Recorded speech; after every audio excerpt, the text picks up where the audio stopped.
Hello guys, welcome to my physical classes में आपका बहुत बहुत स्वागत है। आज हम आपको वार्म अप व कूलिंग डाउन के बारे में अध्ययन कराएंगे। पहले हम वार्म अप के बारे में पढ़ेंगे। गरमाने का अर्थ यह एक ऐसी प्रक्रिया है जिसमें प्रशिक्षण या स्पर्धा से पहले दौड़ना, जॉगिंग करना व कुछ खाली हाथ व्यायाम करने के द्वारा मांसपेशियों को गर्म करना होता है, जिसे वार्म अप कहते हैं। वार्म अप क्या होता है? वार्म अप का मतलब होता है हमें हमारी जो मसल्स होती है ना, उसको गर्म करना होता है। चाहे हम जॉगिंग करके करें, चाहे दौड़ के करें, क्या एक्सरसाइज करके करें। इससे क्या होगा, जो हमारा कंपटीशन होता है या ट्रेनिंग जब हम करते हैं तो हमारी मसल्स में कोई चोट ना आए, इंजरी ना आए बॉडी में, और ये हमारे जो कंपटीशन होता है ना उसको बढ़ाने में सहायता करता है। परिभाषा: पहला, गरमाना स्वयं में एक अभ्यास है। सेकेंड, वार्म अप शरीर को दृढ़ करने के लिए किया जाता है ताकि आने वाली क्रिया को उचित ढंग से करें। थर्ड, किसी काम या प्रतियोगिता से पहले दौड़कर व व्यायाम करके शरीर को गरमाने की प्रक्रिया को ही गरमाना कहा जाता है। वार्म अप में कुछ व्यायाम शामिल होते हैं जो प्रतियोगिता या प्रशिक्षण से पहले किए जाते हैं, जिनके परिणामस्वरूप खिलाड़ी शारीरिक, मानसिक या मनोवैज्ञानिक रूप से तैयार हो जाता है।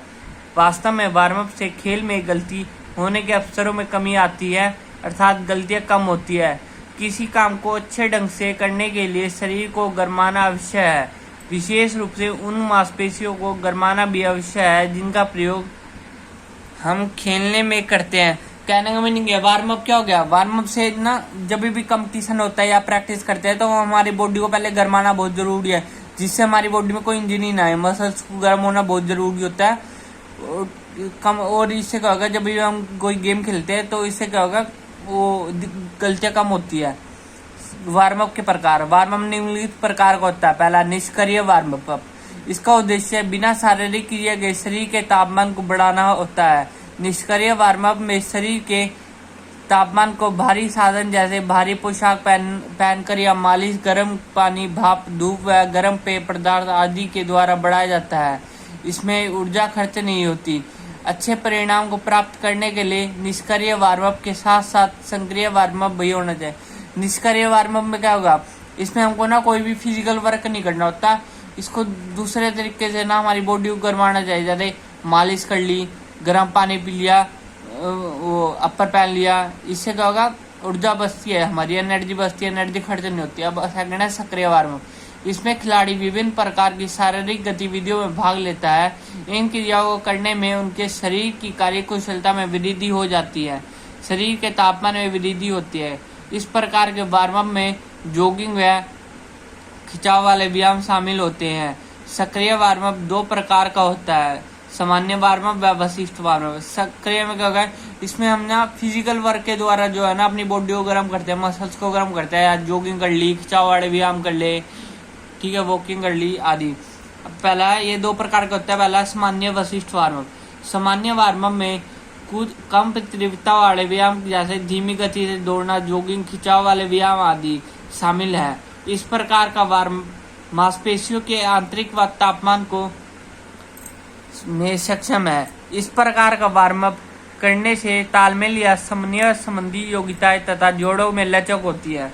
मतलब सामान्य वार्म अप में क्या होगा, हमें जो है ना हल्की हल्की जॉगिंग करनी चाहिए, दौड़ मारनी चाहिए, खिंचाव वाले व्यायाम जो है ना करने चाहिए। इसमें क्या होगा, जो हमारी मसल्स होती है ना उसकी आंतरिक अंदर से गर्मी होगी। मसल्स में जो है ना अंदर से गर्मी होती है। इसमें अब Vashishtha warm up. Vashishtha warm up में उपकरण के साथ व्यायाम किए जाते हैं। इसमें विशेष व्यायाम किए जाते हैं। यह विशेष व्यायाम सामान्य वार्म अप की क्रियाओं के साथ किए जाते हैं। वशिष्ठ वार्म अप सामान्य वार्म अप की तुरंत बाद किया जाता है। प्रत्येक खेल में वशिष्ठ वार्म अप अलग तरह का होता है। उदाहरण के लिए, एक तेज धावक वास्तविक प्रतियोगिता से पहले कई स्टार्ट ले सकता है तथा कम दूरी की कुछ दौड़ लगा सकता है। वशिष्ठ वार्म अप में जो व्यायाम किए जाते हैं उनका संबंध खेल के अनुसार वर्णित किया जाता है।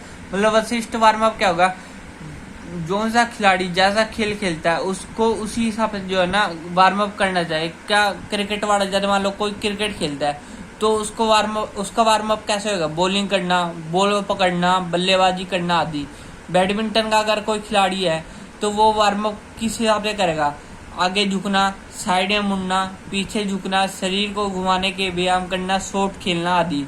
जो गोला फेंक वाला खिलाड़ी है वो वार्म अप कैसे करेगा, गोले के बाएं से दाएं हाथ में लेना तथा इसी प्रकार बार बार शिफ्ट करना, खड़े खड़े थ्रो करना, गोले के दोनों हाथों से फेंकना, गोले के बिना वह गोले के साथ ग्लाइडिंग करना का अभ्यास करना आदि।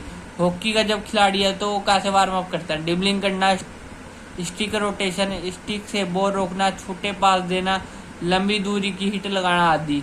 बच्चों जो आज हमने अध्ययन करा है उसको नोट कर लेना। Thank you for watching my video.